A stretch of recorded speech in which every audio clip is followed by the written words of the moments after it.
Alright, this is Weapon X Reacts and we're back with another video, and this is gonna be a review of Only God Forgives, which was directed by Nicholas Winding Refn and it stars Ryan Gosling. And to me, this film is the definition of style over substance, and while this wasn't his worst film, it was most definitely the one that made people lose respect for him. And I can actually understand the reason why, like, how the characters here are just boring, but the biggest issue I had was that the film tries so hard to be metaphorical that it just comes off as pretentious. And I just want to say that I loved Drive, as I thought it was an absolute masterpiece that we just don't get anymore. And I am just gonna let you know that there will be spoilers in this review, and let me remind you that this is a film that covers topics that may be pretty disturbing.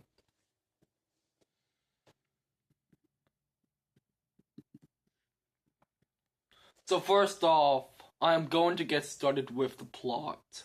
So Julian, a criminal outlaw who runs a boxing school in Bangkok, is in a turmoil when his mom tells him to find and seek revenge on the person responsible for his brother's death. And yeah, the story of this film is all over the place, and it just makes it really boring. And while I like art house movies, this one just didn't do it for me.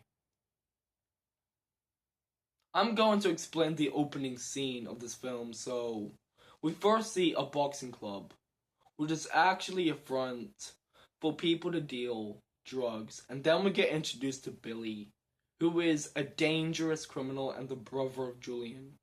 And the first thing we see him do in this whole movie is that he goes to a place where he can find a 14-year-old girl, and when the manager says no, he kills him with a wine bottle. And then he brings the girl to his apartment and kills her until he gets confronted by Chang, and then gets beaten up to death. And overall, this scene immediately pulls us into who Billy is as a person, and I will admit that Tom Burke did a great job playing him. And while this scene was absolutely stupid in my opinion, it does an amazing job at introducing you to the world of the film.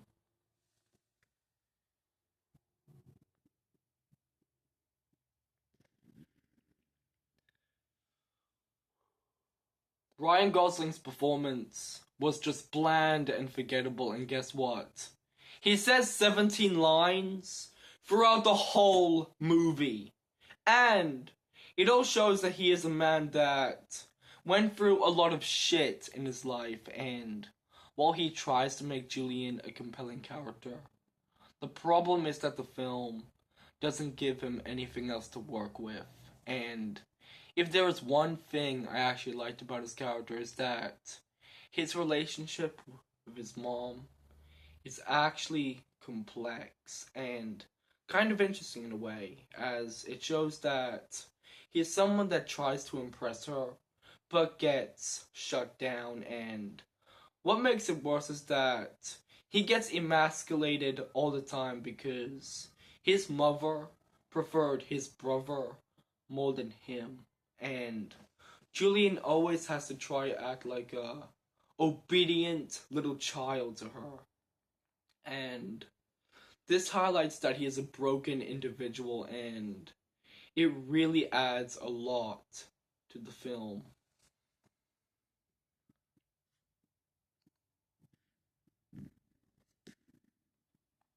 Overall, Julian is a well-written character, and while Ryan Gosling's performance wasn't that good compared to his other movies, he did an amazing job with making Julian someone that is actually kind of tragic in a way. And while this is a film with some problems, The story is both deep and complex, and Nicholas Winding Refn does such a fantastic job of making films like this, and it makes me see just how underrated he is as a film director. Also, don't go into this film thinking that it's just gonna be some fun action movie.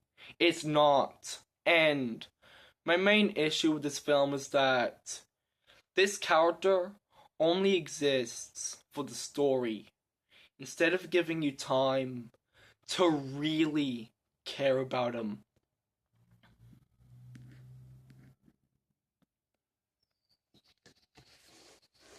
Also, the cinematography and production design is just stunning to look at, and it is easily the best thing about this entire film. And what makes it work so well is that it creates an atmosphere that is both dreamlike and disturbing, and the use of its red colors and neon lighting does such an amazing job at showing that, and it is just one of the main reasons of why Nicholas Winding Refn is a great filmmaker, is how dangerous the world of his movies are. And I am actually gonna be serious right now.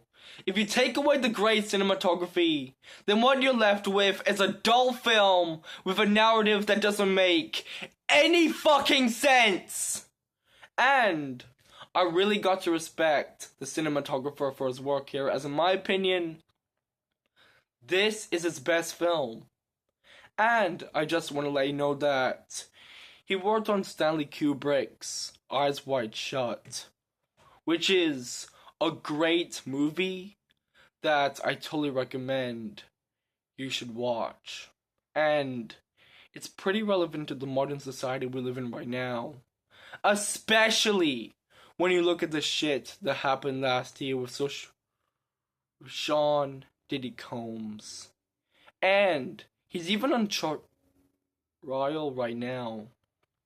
And one thing that is actually interesting is that Nicholas Winding Refn is colorblind, and yet his movies are so visually striking.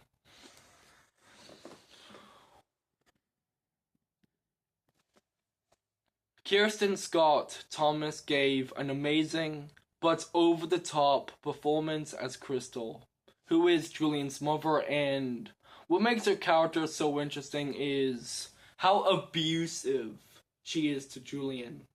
Like, when he tries to bring his girlfriend to a dinner table, she then starts to insult him, and this immediately should tell you who she is as a person. And the scene of her getting stabbed while she is already dead is basically Julian finally freeing himself from her, and that he wants her to feel his warmth that she never gave to him. And overall, this character is a perfect example of someone that is a manipulator. And Kirsten Scott Thomas did a pretty good job of making her character completely unlikable, even if her acting was a bit cartoonish at times. And the scene of where she talks to the cops really shows how little she cares for Julian, and he knows it. And I even heard that there are even some interpretations that she could represent the devil. And from what I saw in this film, I could actually understand why, as it shows just how cruel she is. And while this movie has issues, you have to admit that the writing is just something else, and it makes this film more than just some revenge crime drama, but a deep exploration of human nature.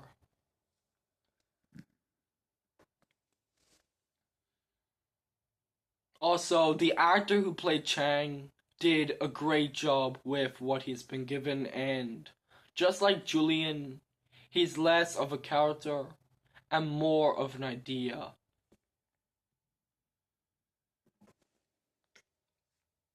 Also, the fight scene between Chang and Julian was easily the best scene in the film, and what makes it so good is how well directed it was, and it also shows the violent side of Julian. And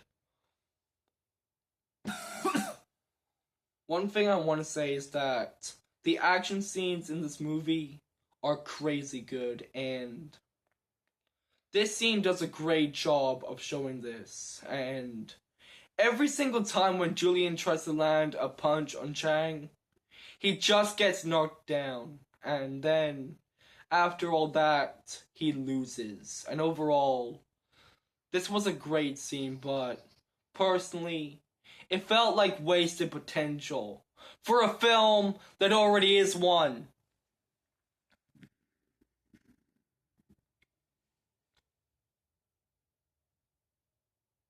I am going to explain the ending of this film. So, after dealing with his mother, he arrives at the club, and when Chang arrives, he makes a deal with him. And then we see them at a bamboo forest.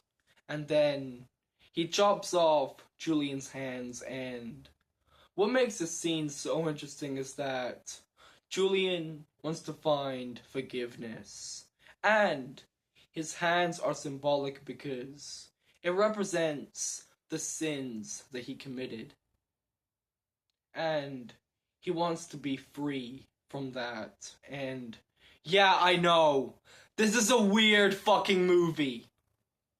And then the film ends with Chang at a nightclub singing.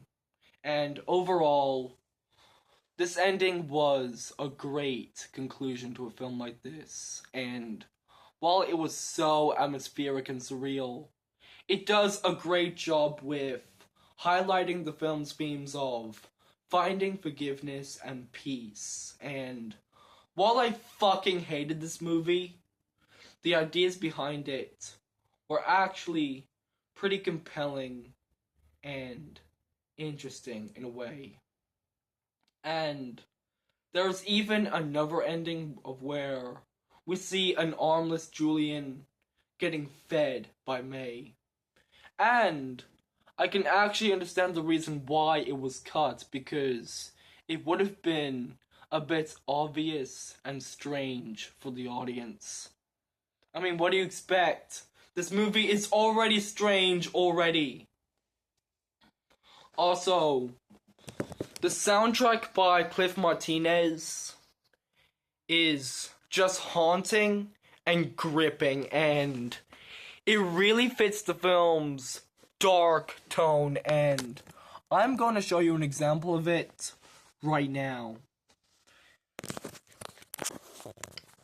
And dude, this film was a wild fucking ride.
And I just want to let you know that Clayton Martinez was the one that also composed the soundtrack for Drive, which is pretty good.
And dude, this film was wildly hated when it first came out in 2013, and when I saw this film like 2 years ago, I thought it was alright.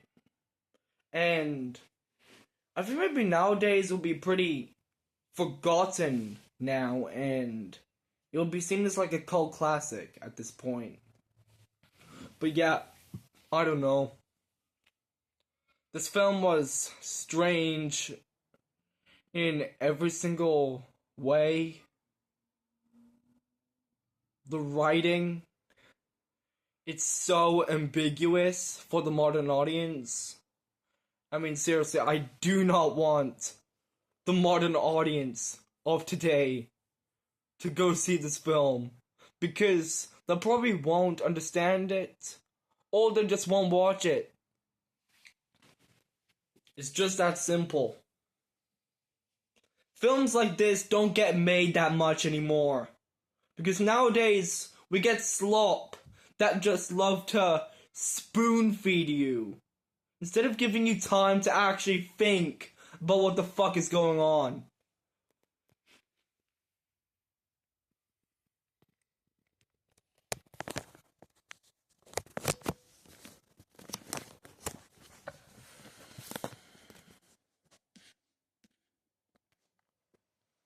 I'm going to talk about the rating that this film got on Rotten Tomatoes. So, 41% from the critics and 47% from the audience.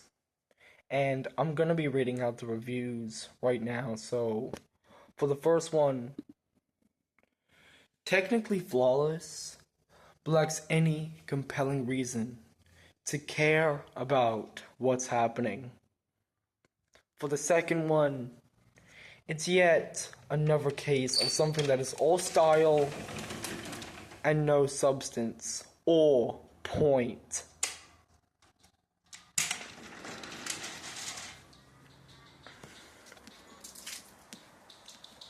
For the third one, although this criminal revenge drama seems absorbing individuals, it's hard to forgive him with its bland narrative. In conclusion, this film was just weird in every way a film can be.